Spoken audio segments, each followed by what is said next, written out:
as I mentioned before, exposure to true information does not matter anymore.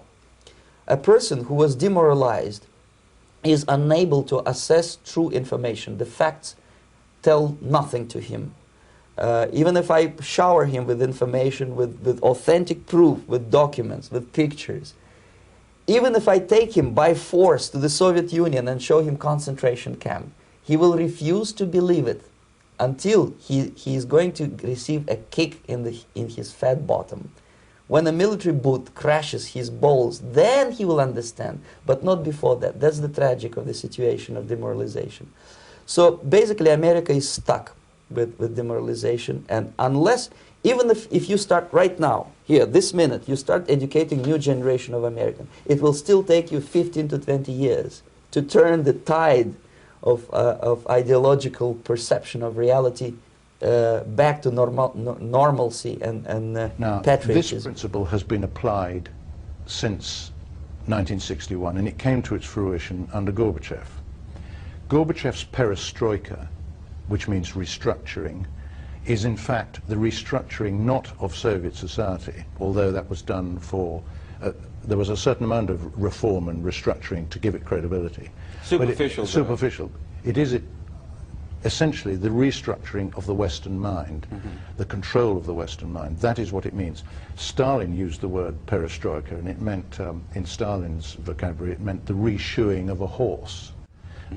So the West misunderstood perestroika, the meaning of perestroika, thinking that it meant reform of the communist movement. And this is in fact, it's a deception. Yes, and this is because everything that we've witnessed since 1989 has been part of this grand disinformation strategy, which Golitsyn revealed in his 1984 book, New Lies for Old, had been prepared by 1959.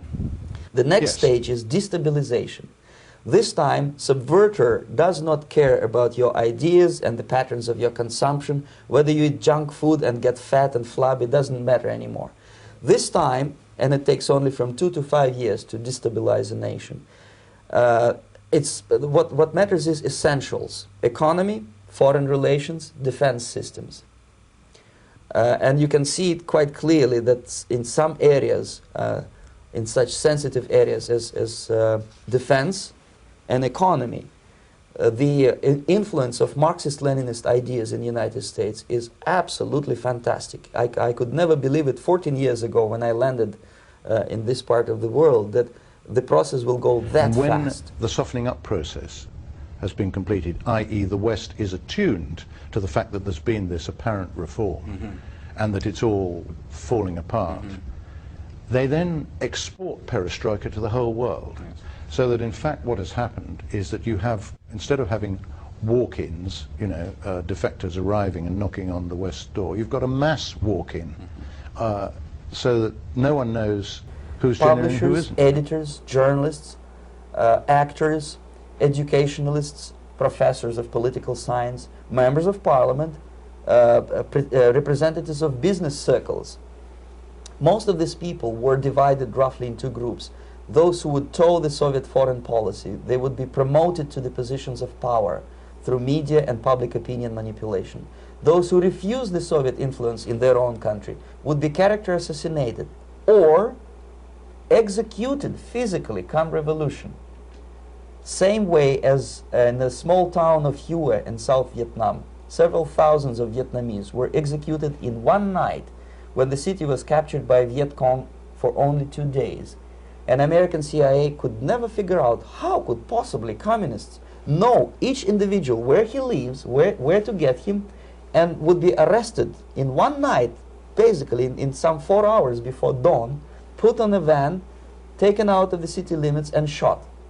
The answer is very simple. Long before communists occupied the city, there was extensive network of informers, local Vietnamese citizens, who knew absolutely everything about people who are instrumental in public opinion, including barbers and taxi drivers. In the book, as you said, written in 1980, published in 1984, Golitsyn's New Lies for Old, he revealed not only this massive disinformation strategy, which goes back to 1959, and the ramifications of it, the applications of it during the 1960s, 1970s, But he made a series, the book was published in '84, he made a series of incredible predictions regarding what was going to come as a result of this strategy, and the predictions are just amazing to read. Would you go over some of them? Well, I mean, there are 3 or 4 pages which are just chock-a-block full of predictions. He talks about the removal of the Berlin Wall, liberalization starting in East Germany and spreading to the rest of Eastern Europe. He says, for example, that Dubček will be restored in Czechoslovakia, which duly happened for a brief period.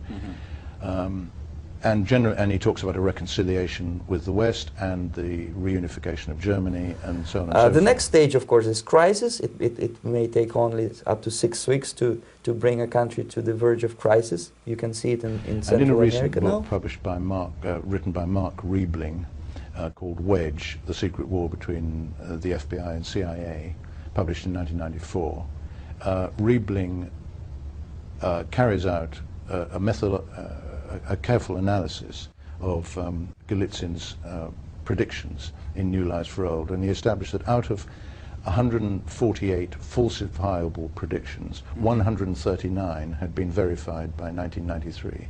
Now that, and he gave him an accuracy rating of over 94%. That is without parallel in the West.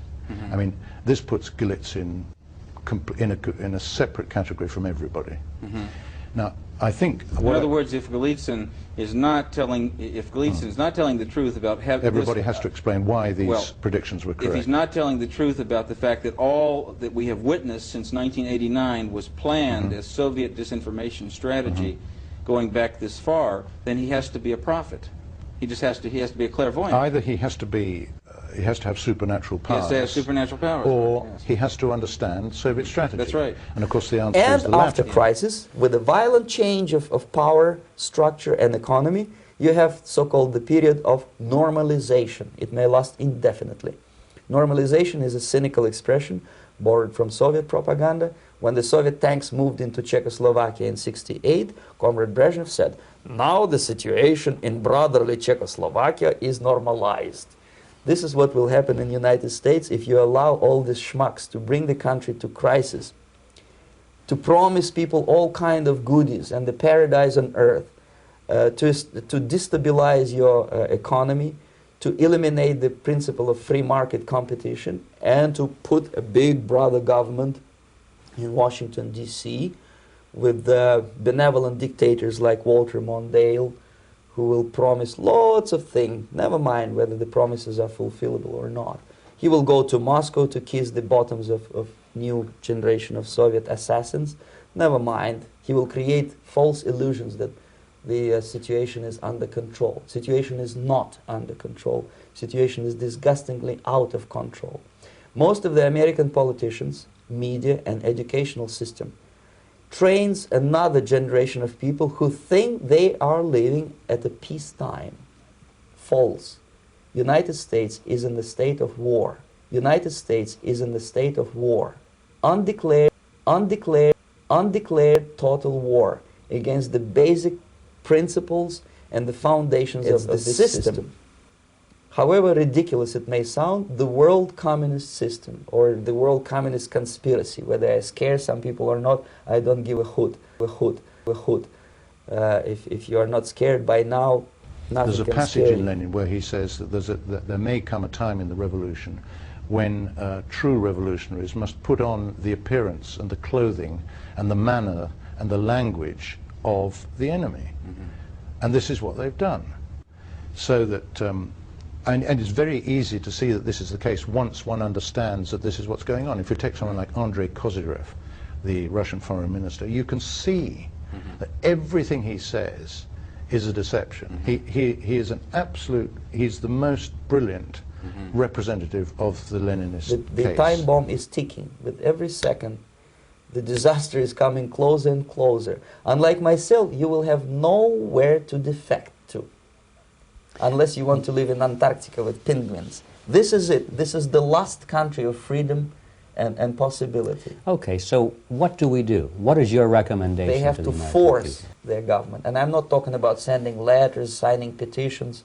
and all this beautiful, noble activity. I am talking about forcing United States government to stop aiding communism. I was asked by Mrs. Thatcher, as she then was, to see her in the House of Commons in July 1991 to explain these matters to her, I was completely flabbergasted when she said to me, "I don't think Gorbachev is a Leninist anymore."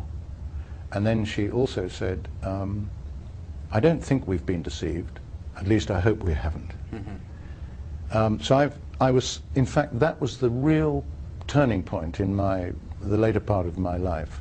That was when I realized I should spend basically most of my time trying to explain how she was conned and how wrong she was. Of course, it's very simple to do. You can show from Gorbachev's speeches, from his writings, that in fact he was constantly quoting Lenin.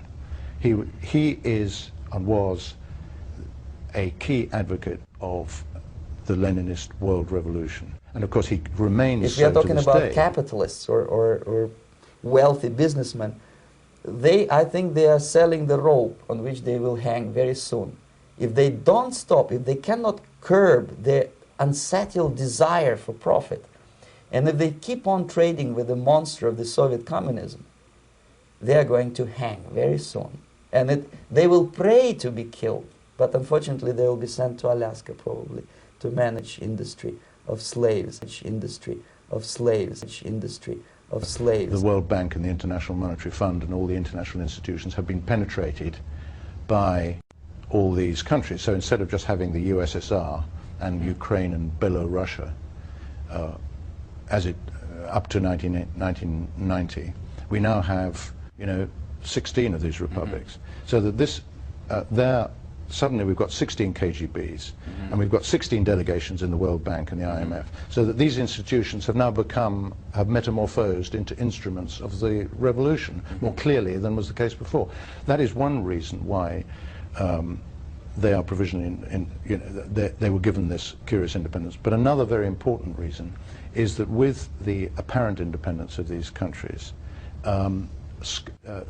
they opened up scope for independent military action, so that the repression which subsequently took place in Georgia, Tajikistan, Moldova, and in Abkhazia could take place. The minorities could be suppressed, and Russia could be whiter than white. Understand what's going on around you. You are not living at the time of peace. You are in a state of war. And you have precious little time to save yourself. What has happened is that Lenin's original state was a criminal state. The Chekar, the Soviet intelligence, controlled the mafia, invented the mafia, became the mafia.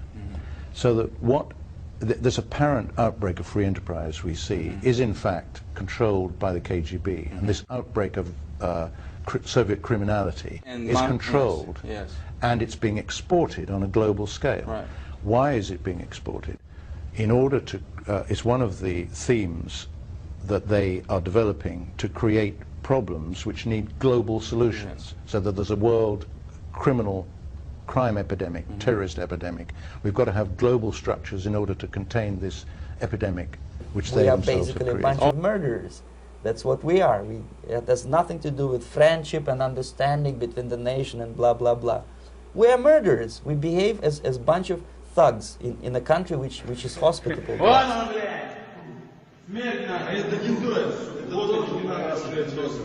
Смерть Америке! Смерть! И вас так сжечь будем, уроды ебаные. Так что пизда тебе, Джордж Буш! Скоро мы до вас дойдем. Давай, топчи его. Давай. За ВДВ! За ВДВ! Раса ебаная, сука! Джордж, козел! Это, вот так не ставь, короче.